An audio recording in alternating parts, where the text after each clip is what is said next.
On behalf of AgSource, I'd like to welcome you to today's virtual farm tour of Scheps Dairy of Elmina, Wisconsin. We at AgSource are privileged to work with this dairy. AgSource provides DHI services and herd management information for more than 4,000 dairy herds in Wisconsin and throughout the United States. You may wonder how we select a herd to showcase from among so many to choose from. The answer is simple. The Scheps are successful dairymen no matter what measuring stick you use. You can see this by their 31,000 pound rolling herd average, 1,300 pounds of rolling herd fat, or 1,000 pounds of protein, or you can look at their always consistent TCI scores in the positive range since the transition barn was built. Scheps is also recognized as one of the top 10 herds in Wisconsin for production. The reason for their success is their attention to detail and the systems they have in place, including RFID technology for monitoring cow data. Please sit back and enjoy today's presentation. I'd like to turn it over to Dan Scheps at this time so he can share with you a look at their systems and secrets to success. We will reserve time after the video for questions, but if you have questions during Dan's presentation, he does have a couple of pauses near the end of the presentation where you can ask questions. Don't hesitate to raise your hand. Lisa Banky in the back will come around with a microphone so we can answer the questions. Just housekeeping, shut your cell phones off. It is disrupting, so if you can shut them off right now, that'd be great. Dan, please lead us in your tour of Scheps Dairy. Well, thanks, Bob. Good afternoon, everyone. Thanks for joining us today. Before we get started, I'd just like to take a minute to introduce my family. My wife, Valerie, and our three kids, Jonathan, Greta, and Drew. My wife works off the farm as a speech therapist for the Barron Area School District. So today, I would like to show some management practices and technologies that we have implemented at our farm that maximize our production and efficiencies, with the most recent being RFID. Before I discuss RFID, I would like to take a few minutes to talk about some important elements of our dairy by sharing some history, describing our key people, and taking a walkthrough of our facilities.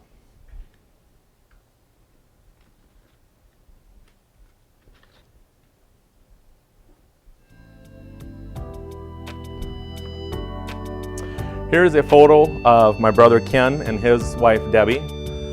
He was unable to join us today. We are in the middle of corn silage chopping, and we felt it important that one of us stay back, and so he chose to do that. So here's some photos of the farm. Ken purchased the farm shortly after he graduated high school in '77. Pretty typical northern Wisconsin farm. He started off milking 38 cows.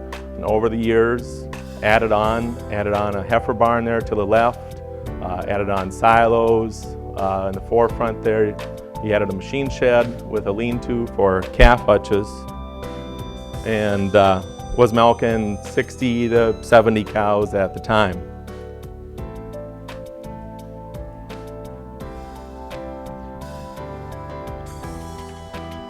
Then in 1999, when I came back, after working for 5 years as a nutritionist after graduating college, we built the parlor and freestall setup. The first barn there is a 400 stall, 6-row barn with headlocks and alley scrapers. At the time, it was mattresses and sawdust bedding. Here's a photo as of 2010. The barn at the bottom is our heifer barn that we built that year.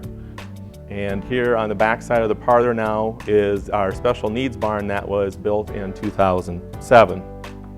Also that year we built the manure pit and switched to sand bedding. Here's a photo after all the construction was complete in the summer of 2011. Ken oversees the dairy and the crop side of the farm, while I do the finances, marketing, employees, and feed management.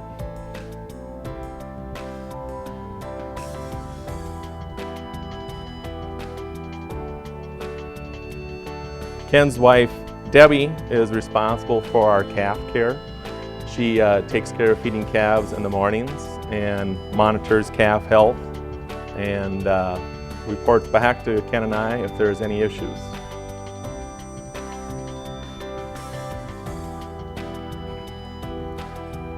Gen X takes care of breeding all of our cattle.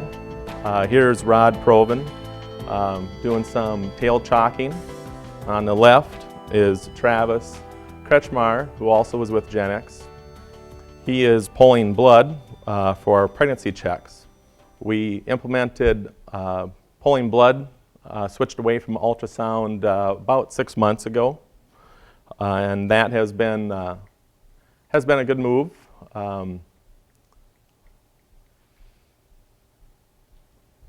We do utilize off-sync for breeding, and Travis and Rod are very instrumental in assisting in implementing that program for us. Here's Rod doing some more tail chalking.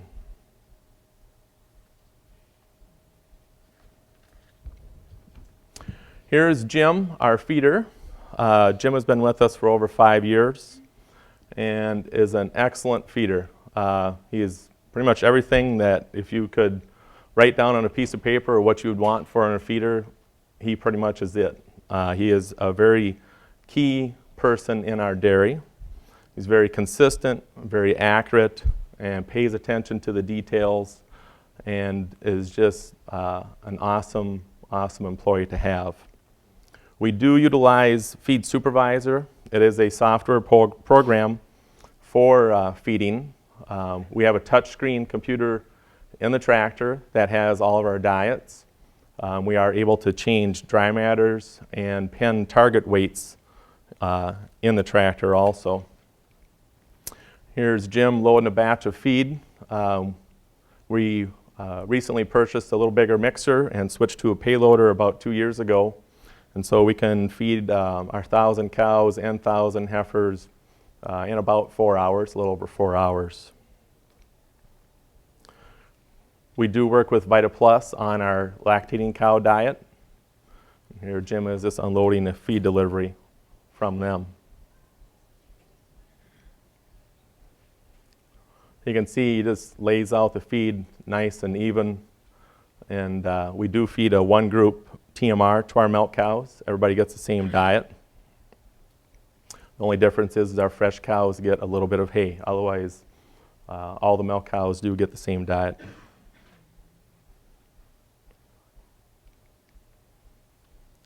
Here's James, our assistant herdsman, treating fresh cows. We have 2 post-fresh pens.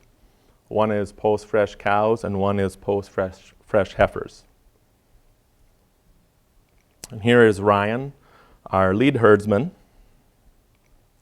All the fresh cows are temped and CMT paddled for anybody that might have high cell count, and if he detects that, so he can take appropriate action. Ryan worked for us in 2010 and then left for some other opportunities, and we were fortunate that we were able to have him join us again this spring.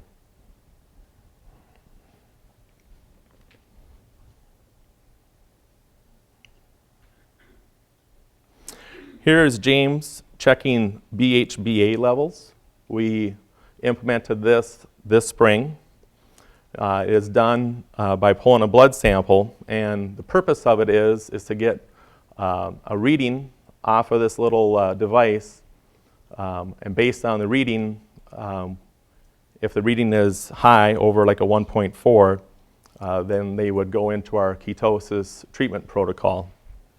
Prior to that, we were using the milk strips, but it's a little more subjective, where this gives an actual reading and takes the guesswork out of checking.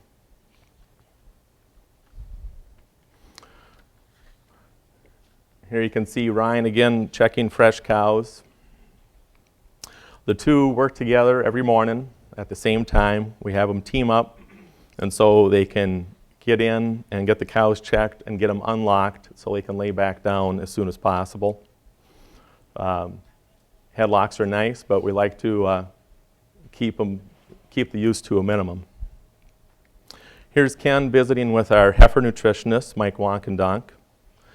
We've worked with Mike for several years. Ken and Mike are going over some reports that Mike had generated. He comes probably every 2 to 3 months with a scale, and we will spot weigh some heifers to monitor growth, just to determine if we need to adjust our diets. Here's Jim dumping feed down in the heifer barn. We do use a high silage diet in the summer, and basically for the last 4 to 5 years we've been doing the silage for the heifers. Being mid-protein and low energy, it works quite well with them, so we don't over-condition the animals. We then follow up the silage with heifer corn silage, which we plant at a higher population to keep the starch content a little bit lower.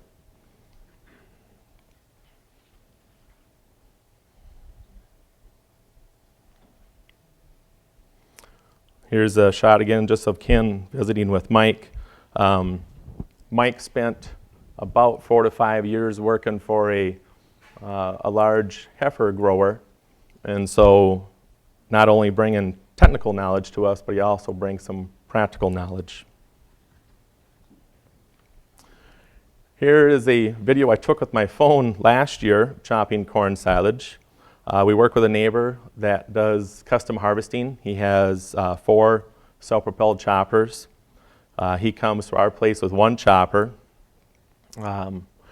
and we have a couple trucks that we haul with, and we do all of the packing. That's our 3 tractors there. That articulator we rent from Donnie Walk, our custom guy, and then one of our employees will drive it and pack. And obviously packing is very critical to quality forage. We harvest about 20,000 ton of corn silage each year. Here's a photo or a video of Ken, Bob, and myself. We test cows monthly with Egg Source, and one of the things we do on an annual basis is utilize the Profit Opportunity Analyzer, or POA. And what this report does is it takes and looks at areas where we can improve upon in some of our management approaches, such as reproductive management, udder health, production, transition cow, turnover, and genetics. This has been a very beneficial tool for us to do. Not only Bob, but we work with a lot of other consultants, crop consultant, business consultant. We work with AgStar on the business consulting side, and we work with Atten Babler on milk marketing. Here is a shot of the heifer side of the road. We utilize calf hutches for calves from birth to 4 weeks old. Ken started using them when he started farming back in the late 70s. They work well, and so we continue to use them. They are in there from birth to 4 weeks, like I said. We start them on a bottle, and after a few days, we switch them to pails and ramp up their feeding rate to 1 gallon of pasteurized milk. We pasteurize our waste milk, and so we try to make use of everything that we have. When we run short of pasteurized milk, we then will use milk replacer. The hutches are put on a sand base. We bed them with sawdust in the summer and straw in the winter. We do put calf jackets on our calves in the wintertime. And here was James just respraying iodine on the navels. We do that twice at birth, and then again when they make it across the road to the hutches, we do a second application. We have considered going with a computer calf feeder system and a new facility for the calves. Usually that talk happens in February when it's cold. And by May, it gets put on the table and we forget about it till next February. So here is Kiko, one of our Hispanic employees, feeding our calves from 5 weeks to weaning. We do this a little differently. They are in groups of 10, and they are group fed out of those troughs. First, we put 2 5-gallon pails of water in, and then followed up with the milk. The key there is to keep them full and so they don't suck on each other. And here's James is feeding the calf TMR and mixing in the grain as we transition them from grain to the full TMR. This calf barn was built in 2006. We did have calves in the tie stall barn that was initially on the farm. That tie stall barn burnt in August of '06, and at the time, Ken was pretty upset about it, but I think now looking back, it was I hate to say it, but probably a good thing, because it forced our hand in doing a lot of things differently. This barn we bed every Monday, Wednesday, and Friday, and we clean it at least once a month. We try to do it more often in the summertime. It provides good ventilation for the calves. It has a curtain, a split curtain on the back side, which is on the north side. On the front side here, by the slanted rail where they eat, is open. We clean the waterers once a week. Here is our heifer barn that was built in 2010. It is about 500 feet long, and it has capacity for about 900 head. We had planned this for about 2 years prior to building it. We do use headlocks in the heifer barn also. They work great for breeding and moving animals from pen to pen. We do foot baths once per week. Each quadrant of the barn has a built-in cement foot bath, and that works quite well. We have 3 diets in the heifer barn. We have a calf diet, a breeding diet, and a bred diet.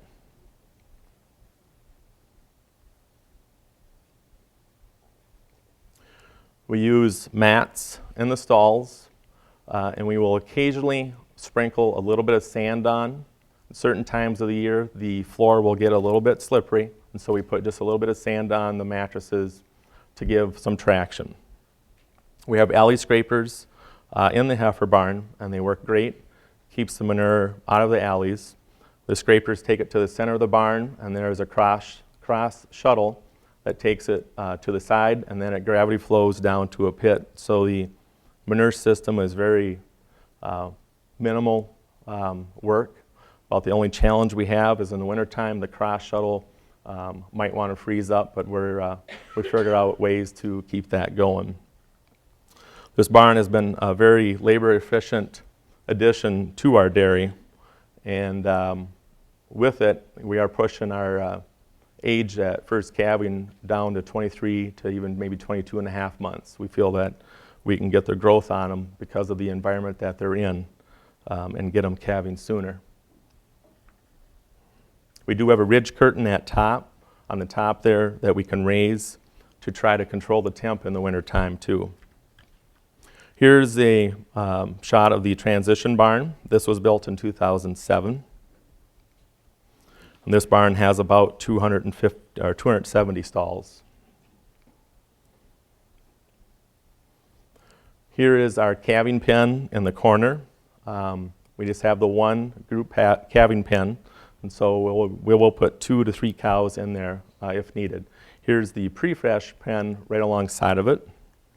We feed a diet to those cows that is basically corn silage, straw, and then a mix special for them. We do use sprinklers and fans in both cow barns for cooling. The stalls in this barn are deep bedded stalls. We groom them 2 times a week, Monday and Friday. And we bed every Wednesday.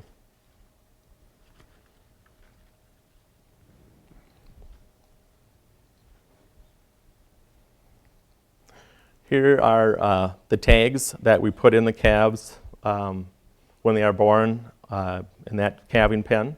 We put the RFID tag and our green tags in at that time. What we do to try to prevent mix-up is we put the tags, the herdsman will, into a Ziploc baggie, and we'll have like 5 to 6 staged. So the employees that are processing newborn calves will just grab the next Ziploc baggie and take the tags to tag the calf.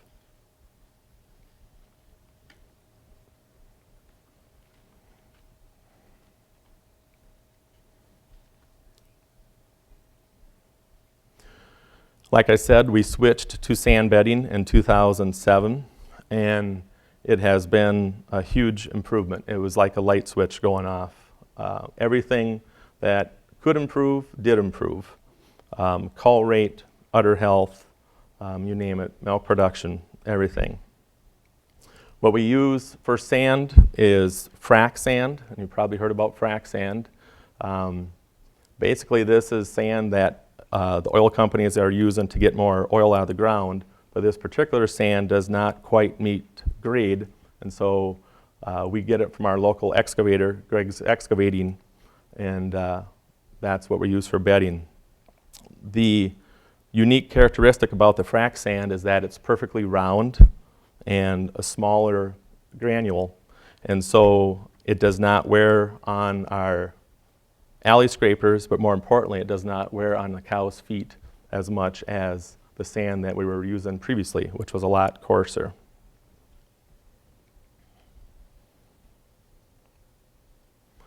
This is in our north barn, which was initially mats. When we converted to sand, we put an angle iron on the back of the curb to hold the sand in, and there's actually concrete and mats still underneath this sand. We actually like these stalls quite well. They stay nice and uniform, and the sand naturally turns over.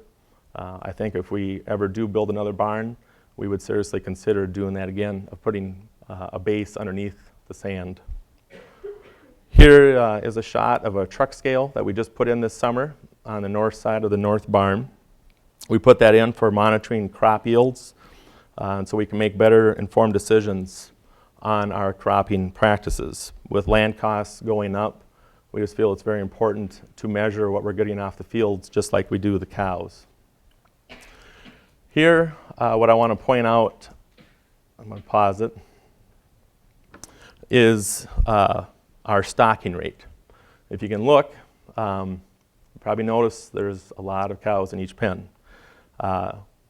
Each pen has 100 stalls and 75 headlocks. But we have, over the last several years, with our internal herd growth since switching to sand, our numbers have grown about 100 to 125 cows per year. And so Ken has a hard time parting ways with cows, and so we just start inching our way up on the stocking rate. And so initially we were at 110%, and then we worked to 120, and then the next thing you know was 140. And then it was 150, and as of, well, for about the last, since February or March, we've been at 170%. So we have 170 cows per pen, or 1.7 cows per stall, 2.2 cows per headlock. I was concerned a little bit, along with some of our consultants, on how the effect was going to be on health and production, but it has not hurt it. For some of the pens, some of the mature pens are at 115 pounds a cow, and so when you take it times 170 cows, there are a couple pens that we are shipping 180 pounds per stall. And for the year, for the whole farm, we will be shipping about 135 pounds per stall. This has worked well for us. I think partly 3 things that help us out. One being the frac sand that I mentioned. It's not as abrasive, like I said. I think that's a huge factor in it. Another thing is the whey permeate. We do feed whey permeate that ties our diet together, so they can't sort because of their limited time access to the headlocks. I think that's, a huge part of it. That, along with the alley scrapers, keeping the manure out of the pens. If we were skid steer scraping only 3 times a day when they were gone being milked, I don't think it would work. There would just be a lot of manure in the pens.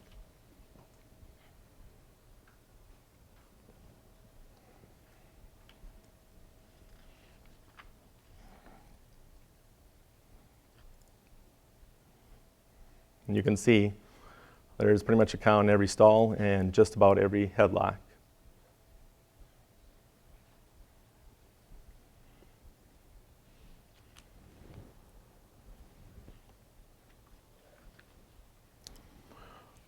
Since increase in the cow numbers, our throughput has improved in our parlor.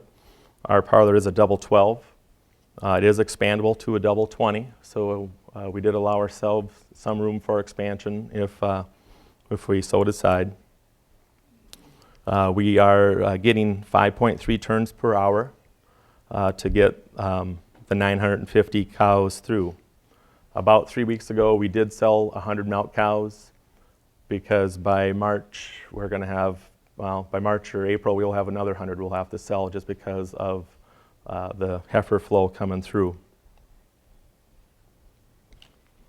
I think, as odd as it sounds, the overstocking probably helped our cell count because of getting the machines off. Here's Bob wanding cows. Like I said, we test once a month.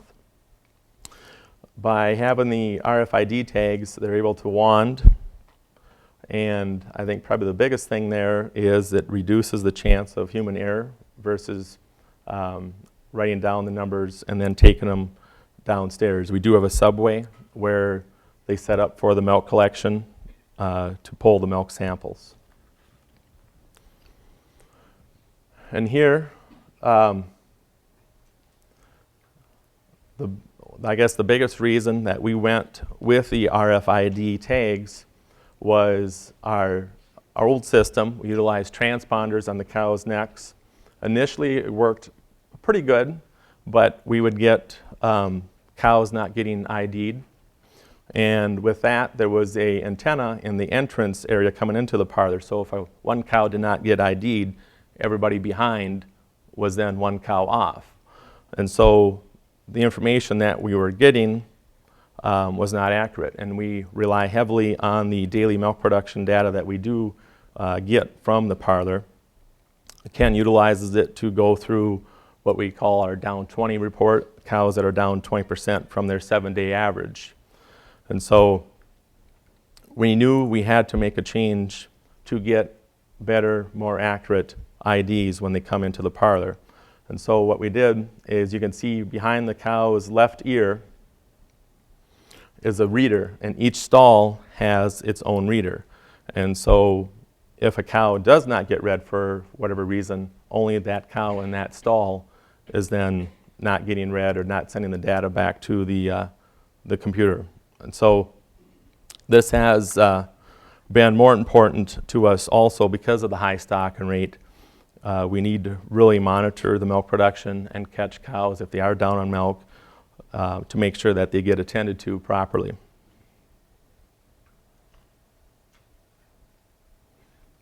And there you can see the reader right behind the cow's left ear, and then the RFID tag right above the green tag for reading.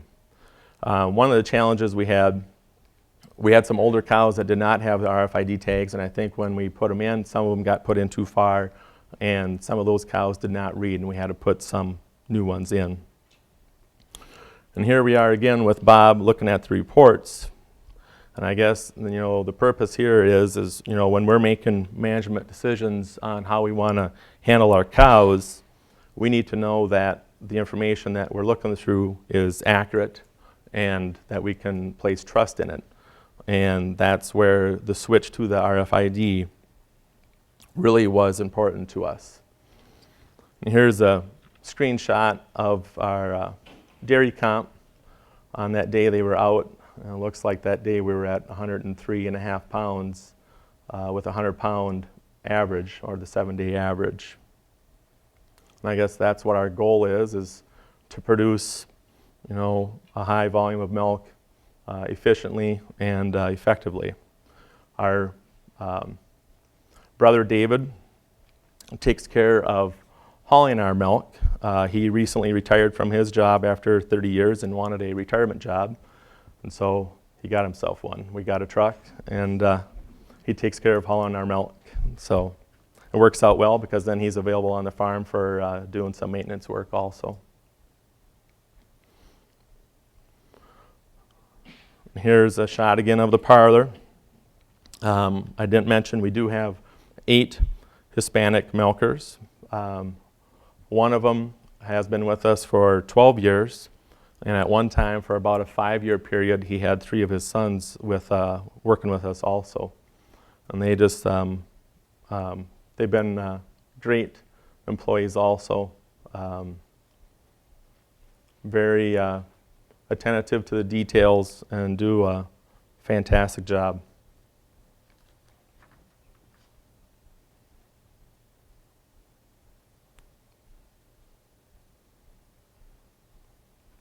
And with that, that ends my video. And I guess at this time, if you have any questions, we would take them now.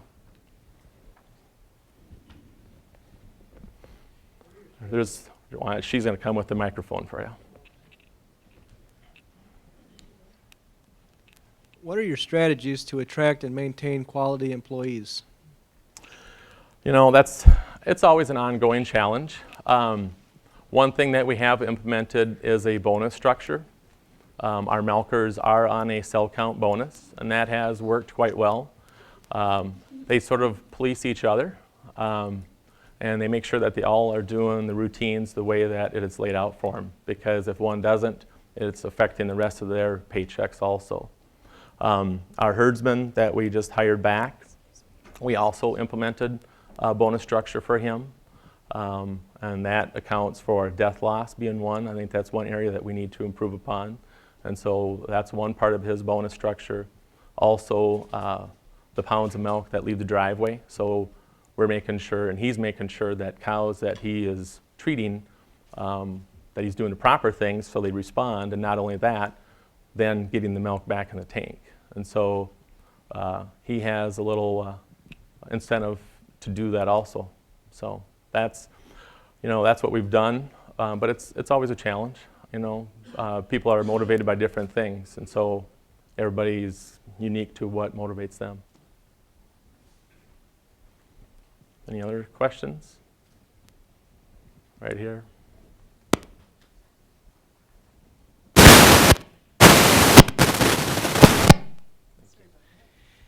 Does the RFID tag works the same as the headlock and at the dairy parlor? Identifies the cow in both places for the milk count? Okay, so the RFID tag is only read in the parlor.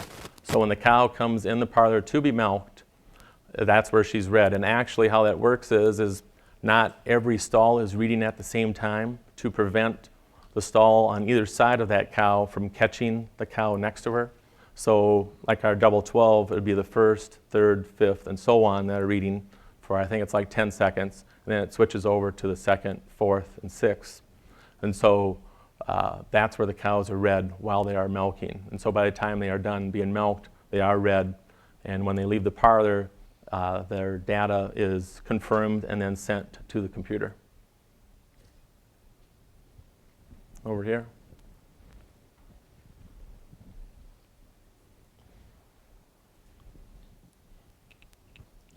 Do you milk 3 times a day? We do.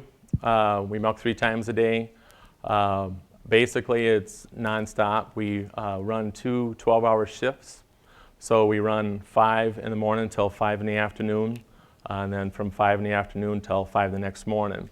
And so the morning shift milks all of milking 1 and basically half of milking 2. And then that's when the night crew comes in and relieves them and milks for the next 12 hours. But we do stop in between all 3 milkings for wash down.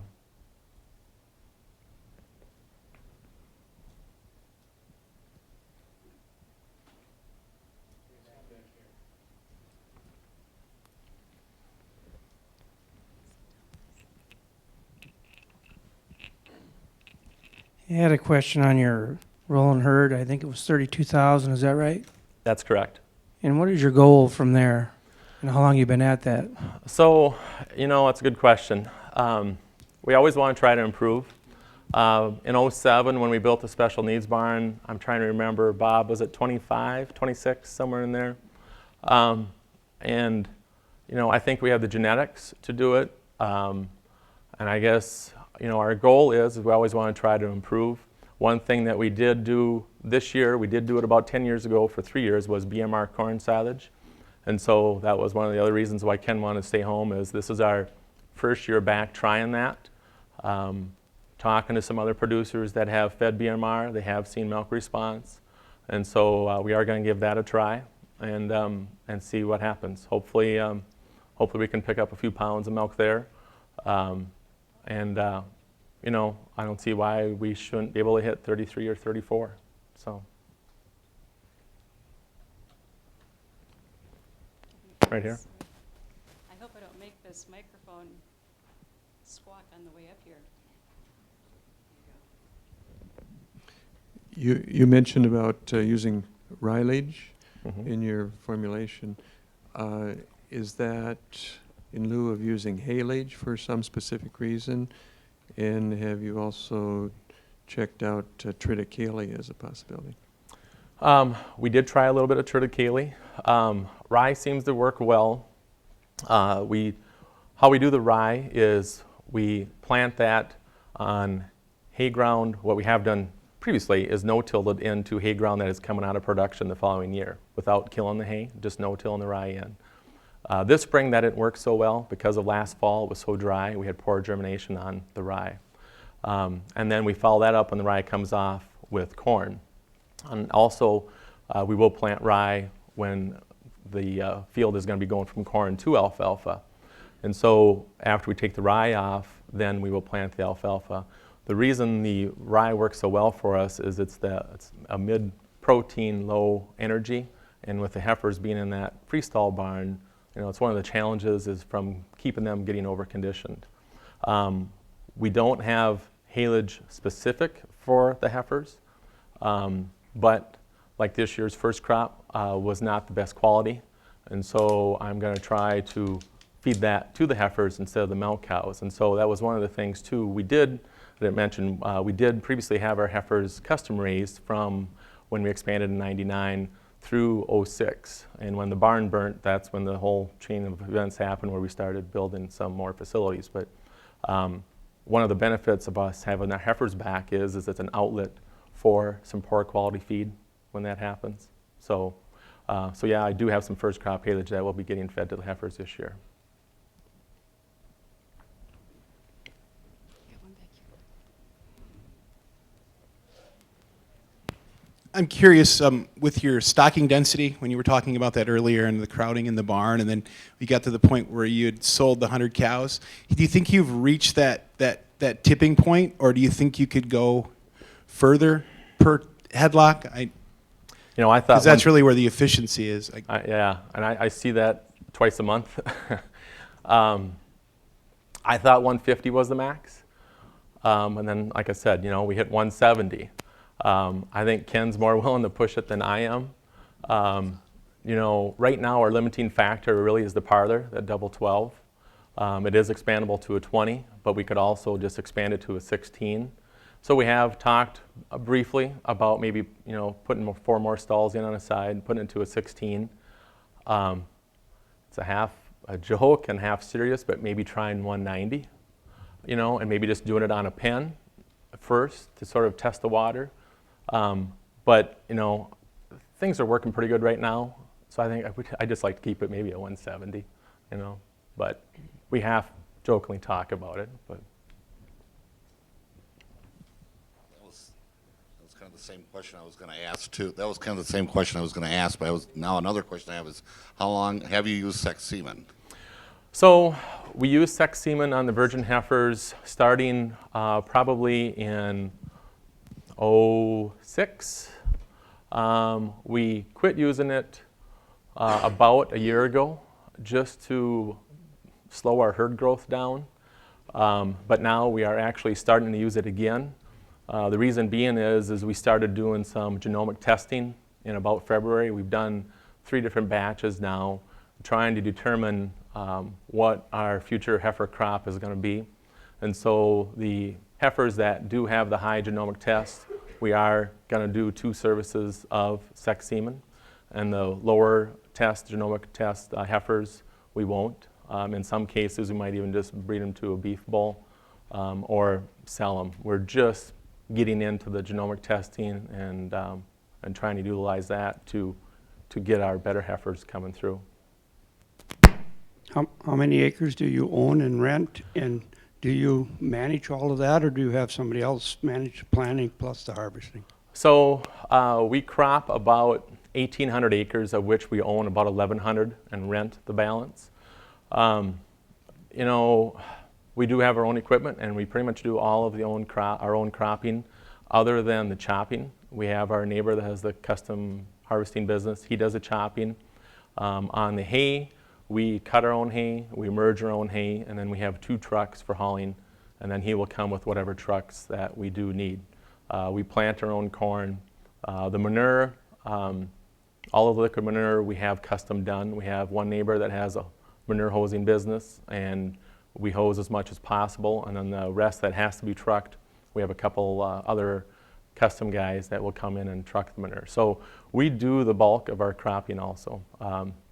You know, we do use, starting about 2 years ago, auto guidance or auto steering, and you know, I really didn't think that was a big deal until we got it, and now we won't own a piece of machinery without it.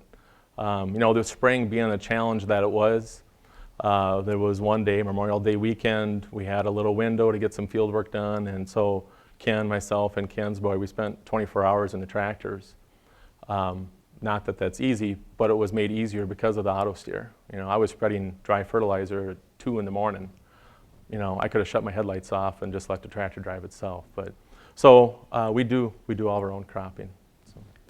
At this high stocking rate, what are you doing to keep the cows cool in the summer? What are you all incorporating in that?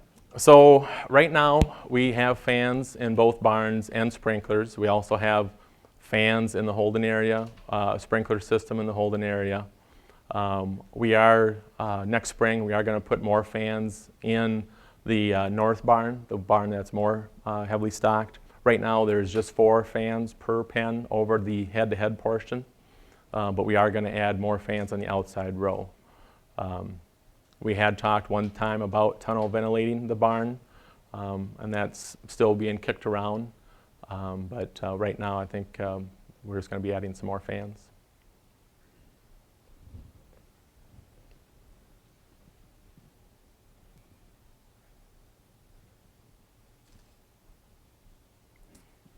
Do we have any other questions?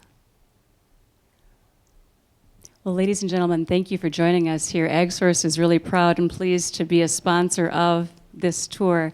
I just wanted to point out, we have Alan Clark here, who serves as the Executive Director of the Wisconsin Livestock Identification Consortia.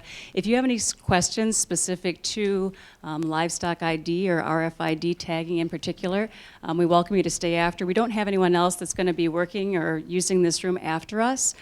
So again, we'd like to show our appreciation to the Scheps family. All of you could have taken a bus tour and walked through that facility and had the pleasure of being there live and in person like the photographer did. But it is about 4.5 hours, right, Valerie and the kids? 4.5 hours? We would have been on that bus for 9 hours total, folks, round trip to get back here. So I hope you appreciated this virtual tour of Scheps Dairy Incorporated. And please, if you have additional questions, you are more than welcome to bring them up here and speak with Dan, with the family directly, or you're invited too to speak with Bob Rinaldo. He and several other of us in the room here work for AgSource. We'd be pleased to answer your questions. And if you do have any questions about AgSource, our COO, Pat Bear, is in the back of the room. He's been standing there as the door monitor, and he'll be glad to let you out of the room, too. We won't hold you captive any longer. But again, thank you. Thank you very much for joining us for this virtual farm tour.